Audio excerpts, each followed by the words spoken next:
Nestled in Cape Town's Tygerberg Hills is the De Grendel Wine and Dairy Estate. It belongs to the De Graaf family. The Montrose stables form part of the De Grendel estate. It is here that a private initiative called Montrose Equine Assisted Solutions has been launched, using horses to assist with therapy for disadvantaged and disabled youth. Equine assisted therapy has been offered internationally for about 10 years, but more recently in this country, and is fast becoming a world phenomenon. It is cutting edge in that it accelerates the learning and healing process.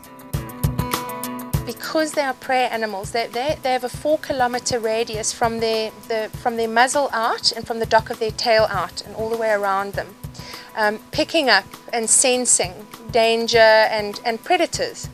So they have a heightened sense of awareness, and they are highly attuned to their environment and stimuli. So they're picking up on just about anything, a change of breathing, a leaf shimmering. They're able to pick up on all of those things. Human beings in their communication are 7% verbal, and they put all their energy into that 7%. And 93% is non-verbal, of which horses read non-verbal, so they read 100% of our 93%. When a person comes in and says one thing, but the body language is saying another thing, the horse is actually picking up on the truth in terms of what they're actually meaning through the body language, which helps us then to ask the right questions. So that's why it's such an accelerated process, because it cuts through all the talk and the masks and the veils. The Youth at Risk program is something that has never been offered to people, particularly those who cannot afford conventional therapy and interventions. Most of these children live in shelters, and many of them have been addicted to drugs or are victims of abuse.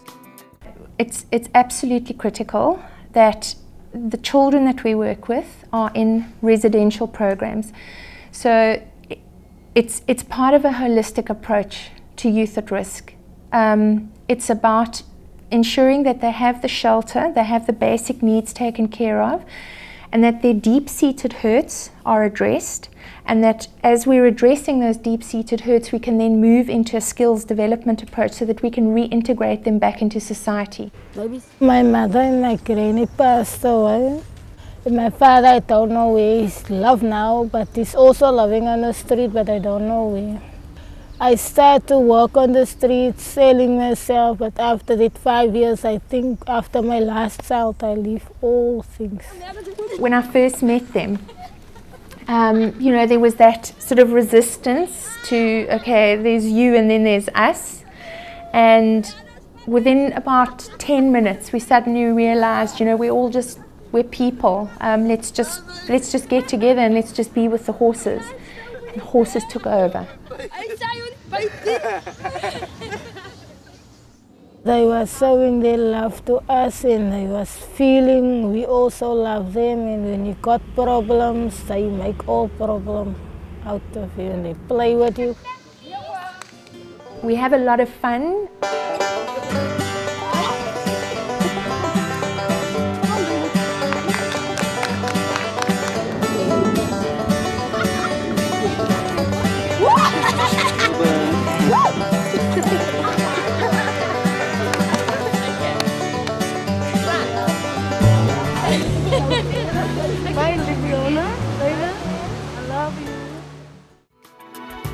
It plays out such reality in their lives, and that allows us, because they feel very real in the moment, to be able to debrief and process that with them, and really take that straight back into their lives, and then also talk about ways of changing how they would deal with those situations, with those negative influences.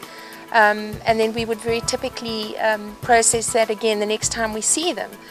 What did they learn from the arena? What did they learn from the horses and the response from the horses? And how did they take that into their lives? And what difference did it make when they approached people with trust, respect, patience, those types of values, as opposed to violence and proving themselves in another type of way? Some of the activities we'd look at or would use with the youth groups are things that concentrate a lot on communication, leadership, time management, problem-solving skills, creative thinking, and there are many activities that we can do for them. A lot of them can also be changed to fit in with the youth group. Well, when I arrived, I didn't know what to expect. I was nervous. Until we went into the arena, I was still a bit nervous and confused. And while I was observing the horses, I thought, what am I supposed to get out of it? Being amongst the horses made me feel very comfortable with myself, and making me forget about my fear, and making me realize that it is okay to have fear sometimes, but it doesn't mean that you have to let it control you. I understand this field enough to know to choose the right horse and to then allow the magic to take place. And that unfolded before my eyes. And as it did, and as I watched those children, I watched the freneticness when they arrived to the quiet focus after about 15 minutes of being with the horse and starting to groom and feed her and eventually lead her, which I never had the expectation that that would happen with their physical disabilities. I was so blown away. What we can do from a disadvantaged and disabled perspective is just make sure that the facility is available and open to anybody that needs it when they need it. The Montrose Foundation is non-profit and depends entirely on funds raised. Any donation or help that the public might be able to afford could change the outcome of a child's life.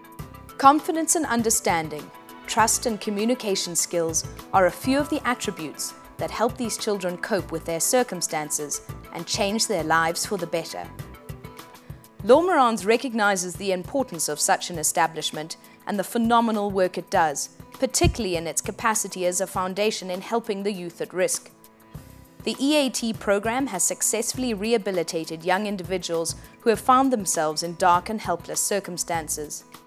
The youth of today are the leaders of tomorrow, and as an industry, it is our responsibility to play a part in creating a better future for so many people in need.